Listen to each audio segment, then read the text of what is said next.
ধরাই চাই জিএল একখান ধরো ধরো ধরো আরেকজন জুম করো ক্যামেরাম্যান এসে গেছে তোমার দিকে সাকসেসফুল হতে হবে ও কুকুর কইছিল না আচ্ছা ওই কুকুর থেকেছে না চলো তো দেখে আসি আমার কোন রে বড়টা পানি তো আমার এসে আর কথা হবে তাই তো কিছুটা এসব তালমাল ভেঙে গেছে চাল ভেঙে গেছে আরাম করে শোনো এই লাউ লাগিয়ে এরা যে লাভ করেছে অভাবনী এই যে এরা আমার গল্প করছিল তখন প্রথম চান্সের দাম ছিল প্রচুর বলতে যে আমরা এই লাউ লাগিয়ে কত মানে কয়শো লাউ বিক্রি করে চাষ করাই ভালো আমার মনে হয় এইটুক টাকা দিয়ে তার ফ্যান হতে লাগিয়েছে বলছে যে এত লাভ হবে তা আমরা ভাবতেই পারি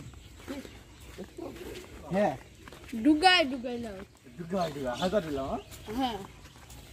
এখন আমরা এই জিবাইকে আটকে আর ওই দিকে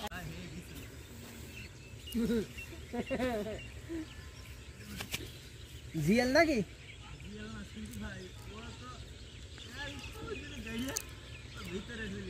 জিএল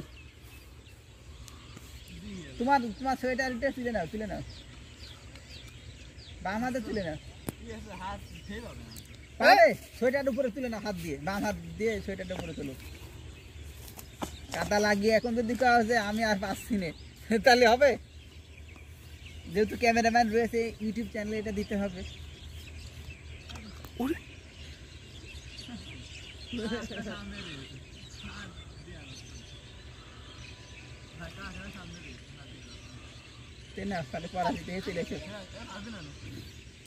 ওই বাংলাদেশ আর ওয়েস্ট ইন্ডিজের যখন খেলা হচ্ছিল 9 উইকেট যখন পড়ে গেল বুঝেছো তখন ধারাভাষ্যকার বলছে যে দেখা যাক মিরাজ পারে কিনা চেষ্টা করুক আর না হলে আর কি করার পরাজিত তো আমরা কতই হলাম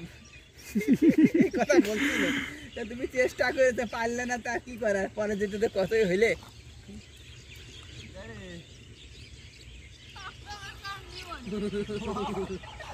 তোর এই তো সোয়েটা ভিজলো না